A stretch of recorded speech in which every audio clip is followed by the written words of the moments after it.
When King Hezekiah heard it, he tore his clothes, and he covered himself with sackcloth, and went into the house, temple of the Lord.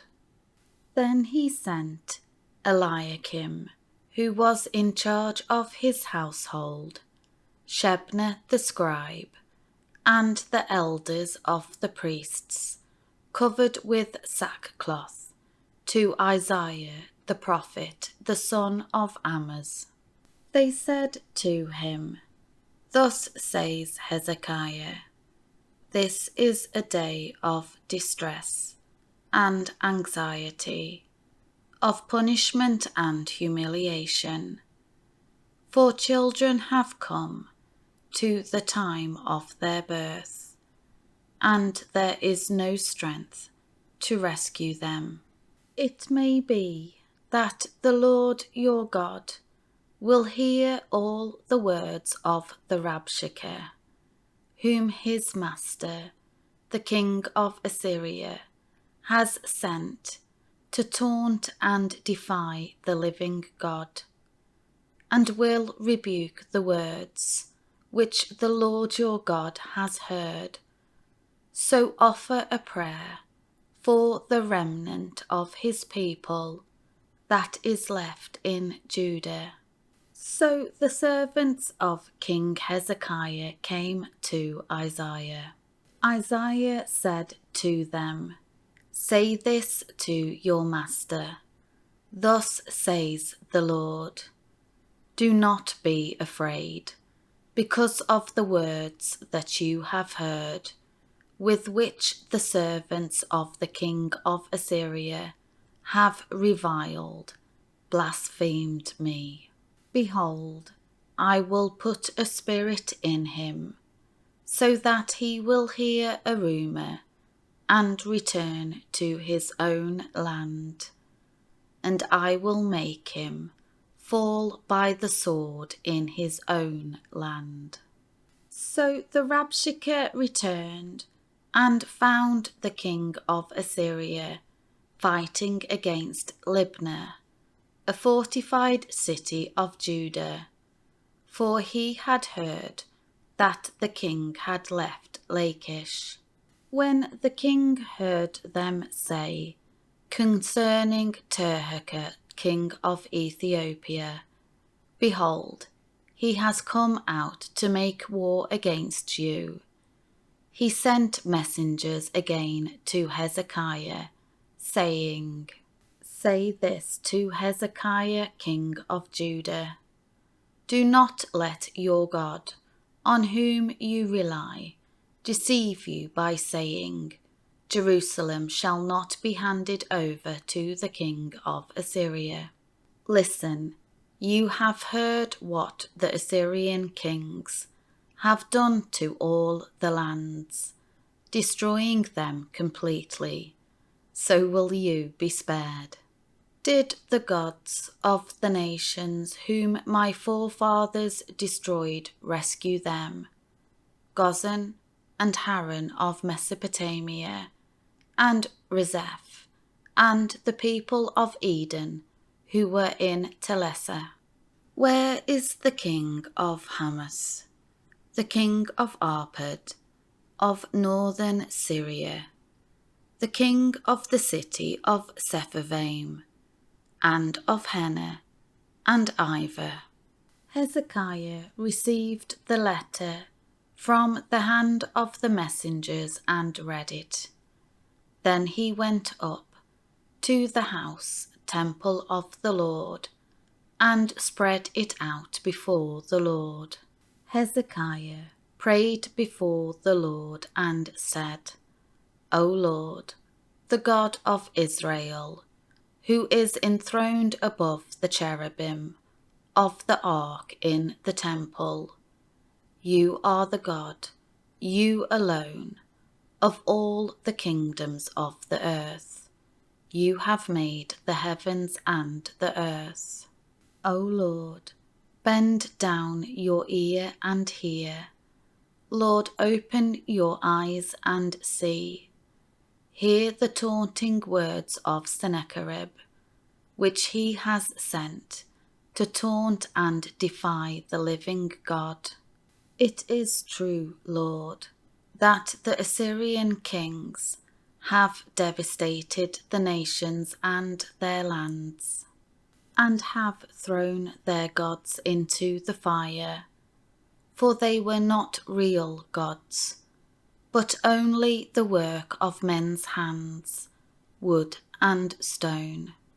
So they could destroy them, and have destroyed them.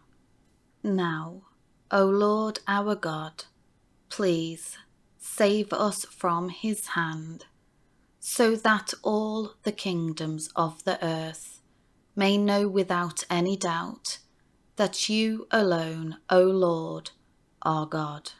Then Isaiah, the son of Amoz, sent word to Hezekiah, saying, Thus says the Lord, the God of Israel, I have heard your prayer to me regarding Sennacherib, king of Assyria. This is the word that the Lord has spoken against him.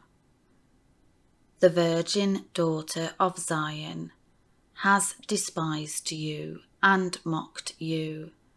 The daughter of Jerusalem has shaken her head behind you. Whom have you taunted and blasphemed? Against whom have you raised your voice and haughtily lifted up your eyes? Against the Holy One of Israel. Through your messengers you have taunted and defied the Lord, and have said boastfully, With my many chariots I came up to the heights of the mountains, to the remotest parts of Lebanon. I cut down its tall cedar trees and its choicest cypress trees. I entered its most distant lodging, its densest forest. I dug wells and drank foreign waters, and with the sole of my feet I dried up all the rivers of the lower Nile of Egypt. Have you not heard? Asks the God of Israel. Long ago I did it. From ancient times I planned it. Now I have brought it to pass, that you, King of Assyria, should be my instrument to turn fortified cities into ruinous heaps. Therefore their inhabitants were powerless.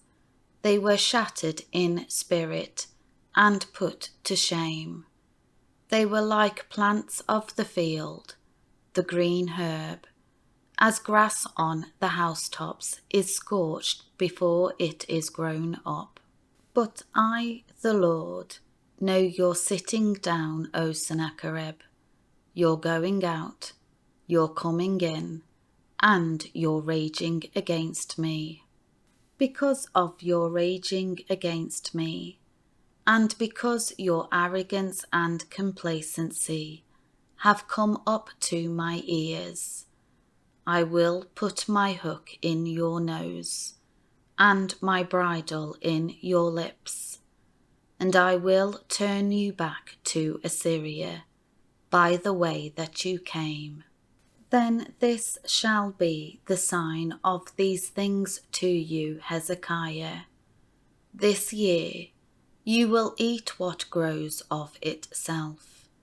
In the second year, what springs up voluntarily, and in the third year, sow and reap, plant vineyards, and eat their fruit.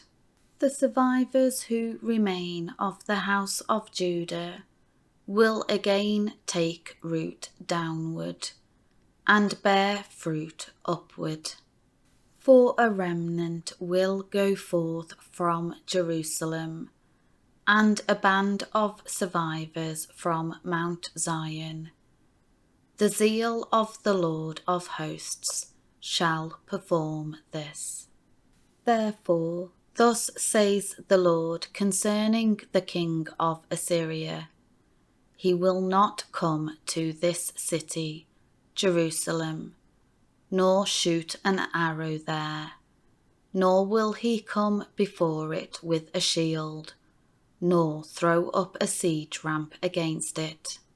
By the way that he came, by the same way he will return, and he will not come into this city, declares the Lord. For I will protect this city to save it, for my own sake, and for my servant David's sake. Then it came to pass that night, that the angel of the Lord went forth, and struck down 185,000 men in the camp of the Assyrians. When the survivors got up early in the morning, behold, all 185,000 of them were dead.